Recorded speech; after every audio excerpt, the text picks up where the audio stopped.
Question क्या है, two poles of equal height. So इसको हम ए बोल देते हैं, इसको हम बी बोल देते हैं। एक मिनट रुकेगा बेटा। चलिए, ये ए बी पोल हो गया और दूसरा हम बोल देते हैं बेटा ए बी, और दूसरा पोल बोल देते हैं हम सी डी। ठीक है, ये भी नहीं बनेगा। ठीक है, ए बी और सी डी, ये थोड़ा दिखने में आपको प्रॉब्लम हो रही होगी। और ए बी सी डी, और ये हम बोल देते हैं ई एक पॉइंट।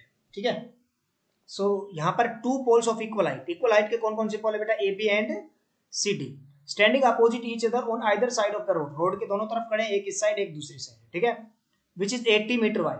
रोड कितना है बेटा, बीसी। बीसी रोड की जो चौड़ाई है वो कितनी है बेटा, अपने पास कितनी दे रखी है, देखिएगा। बीसी रोड का जो चौड़ाई है दैट इज 80 मीटर, ऐसा बताया गया है क्वेश्चन के अंदर। ये रहा, from a point between them on the road the angle of elevation of the top of the poles are 60 and 30 degree. 60 and 30 degree के एंगल बनते हैं बेटा।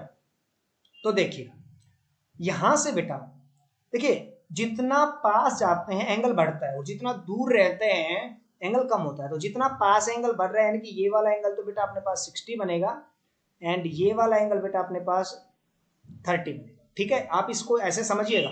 हालांकि आप इसको उल्टा सीधा भी लिखेंगे तो आपका आंसर तो निकल आएगा, पर फिर भी चित्र में जो है, फिगर में आपने सही लिखना होता है ना। जितना पास रहते हैं किसी ऑब्जेक्ट के तो ऊपर देखने के लिए एंगल बढ़ता है, और जितना दूर जाते हैं तो कम रहता है।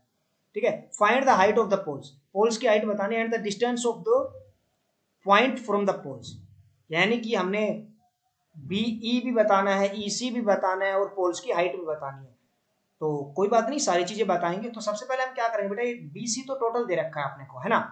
तो हम सबसे पहले बेटा बीई मान लेते हैं। Let BE is equal to x metre. ये हमने मान लिया बेटा एक्स मीटर, ये हमने मान लिया है। जब टोटल 80 में से ये एक्स हो गया बेटा, है ना, तो ये दूसरी साइड कितना बचा होगा, 80 में से एक्स सब्ट्रैक्ट कर दिया तो ये 80 माइनस एक्स बचा होगा। ये दिख नहीं रहा होगा आपको, तो मैं यहाँ लिख देता हूँ। ईसी कितना आएगा बेटा, 80 माइनस एक्स मीटर आएगा।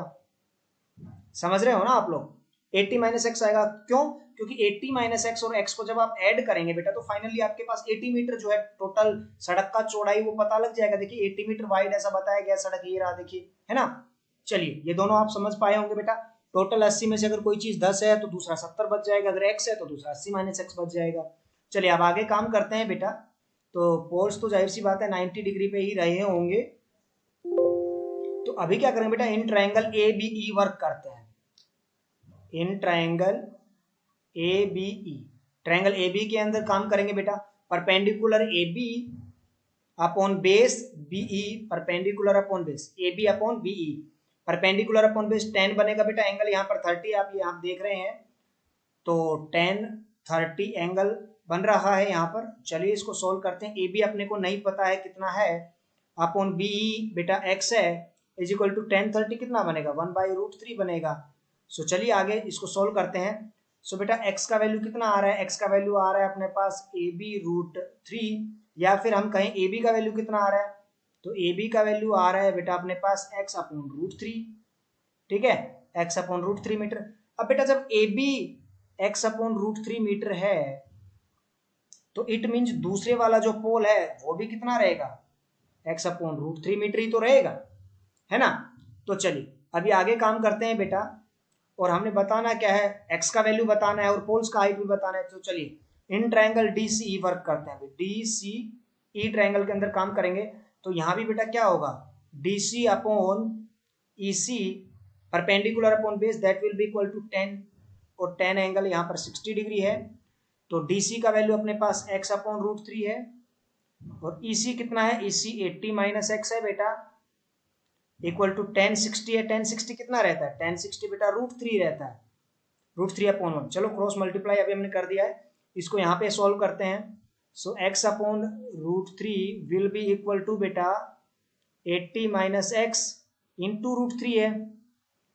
समझ रहे हो ना आप, इसका मल्टीप्लाई इसके साथ हो रहा है तो √3 से प्रोडक्ट हो रहा है। अब ये √3 अपॉन 1 इधर है, तो दूसरी साइड जाके क्या हो जाएगा बेटा, 1 अपॉन √3 हो जाएगा, है ना। ऐसा ही तो होगा। तो मैं इस √3 को दूसरी साइड ले जाऊं, चाहे इस √3 को इस साइड ले आऊं, तो हम क्या करते हैं बेटा, x will be equal to, ये √3 को उधर ले गए तो ये √3 के साथ √3 मल्टीप्लाई हो जाएगा, 80 माइनस एक्स और जब √3 का √3 के साथ प्रोडक्ट करेंगे तो बेटा 3 आ जाएगा। अब इसको अगर आगे सोल्व करेंगे तो क्या आएगा, x will be equal to 80 को 3 से मल्टीप्लाई करेंगे तो 240 माइनस 3x आ जाएगा। अब ये 3x दूसरी साइड आएगा तो प्लस 3x हो जाएगा बेटा, यहाँ लिख देता हूँ मैं ऊपर, तो 3x, ये 3x इधर आएगा तो बेटा प्लस का हो जाएगा, और 3x प्लस x ये टोटल आ जाएगा 4x इज इक्वल टू क्या बच जाएगा बेटा 240 तो बचेगा। 4x जब 240 है तो x का वैल्यू कितना आ जाएगा, x का वैल्यू आ जाएगा बेटा 60, ठीक है, और x मीटर था तो ये 60 मीटर आ गया। अभी पूछा क्या गया था अपने से, find the height of the poles, तो पोल की हाइट कितनी बनेगी बेटा, x बाई √3 था ना, तो x का वैल्यू तो 60 है, ठीक है, x का वैल्यू कितना है 60 है, अपॉन √3 है, तो इसका रेशनलाइज द डिनोमिनेटर कर देंगे √3 अपॉन √3, तो ऊपर क्या आ जाएगा बेटा 60 अपॉन √3 और नीचे क्या आ जाएगा √3 मल्टीप्लाई √3 दैट इज 3 से 20 हो जाएगा, सो 20 √3, यानी कि पोल का जो हाइट है वो कितना आ गया बेटा 20 √3 मीटर आ गया, ठीक है, पोल का हाइट क्या आ गया बेटा 20 √3 मीटर, समझ गए आप लोग।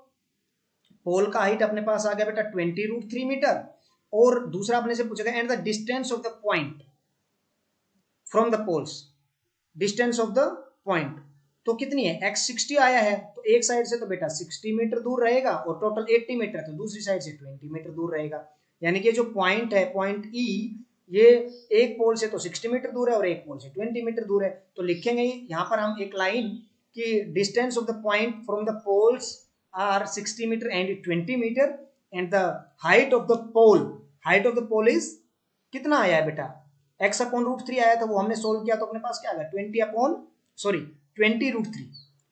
20 √3 मीटर आ गया ना बेटा, ठीक है, तो इस तरह से हमने ये हाइट ऑफ द पोल बता दिया दैट इज 20 √3 मीटर, और पॉइंट जो है कितना दूर है बेटा वो भी हमने आपको यहाँ पर बता दिया। आई होप बेटा पूरे 10 क्वेश्चन जो है हम कर चुके हैं अभी तक, तो आप अच्छे से समझ पाए होंगे। तो चलिए